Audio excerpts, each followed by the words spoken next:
ابھی الیکشن کے دن ہے، 2018 کا الیکشن ہے۔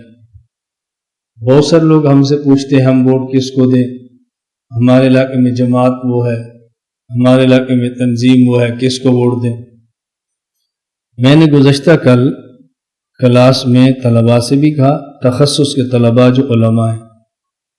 آج اپنی جماعت کے شورا کے احباب سے بھی کہا،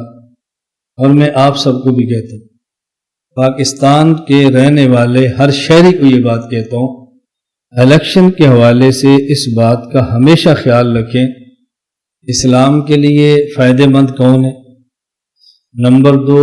ملک اور قوم کے لیے فائدہ مند کون ہے۔ ان دو باتوں کا خیال رکھنا ازحد ضروری ہے۔ ہم میں سے بعض لوگ اسلام کے ساتھ مخلص نہیں ہوتے، بعض ملک کے ساتھ مخلص نہیں ہوتے، اور بعض اسلام اور ملک دونوں کے ساتھ مخلص نہیں ہوتے۔ میں گزشتہ اجتماع میں بڑی تفصیل سے بات کر چکا ہوں، بلکہ 16 شوال جو سبق کا افتتاح تھا اس میں ایک بات بڑی وضاحت سے کر چکا ہوں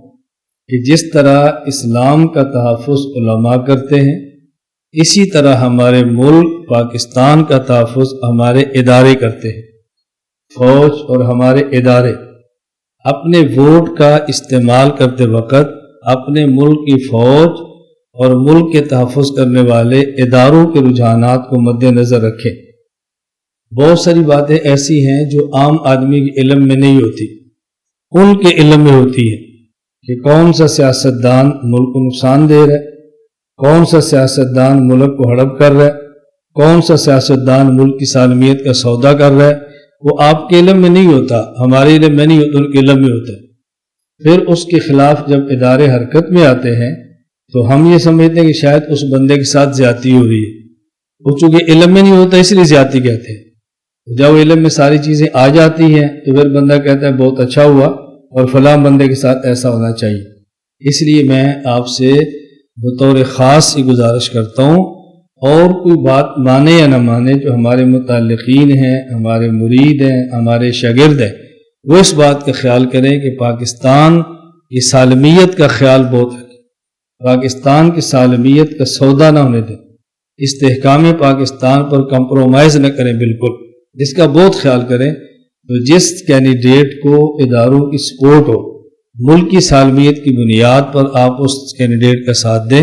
اور یہ ذہن میں رکھیں کہ کسی وجہ ہے جو مجھے سمجھ میں نہیں آ رہی، ایک وقت آئے گا کہ آپ کے سامنے باتیں آتی رہیں گی کہ کس نے کتنا ملک کو لوٹا ہے،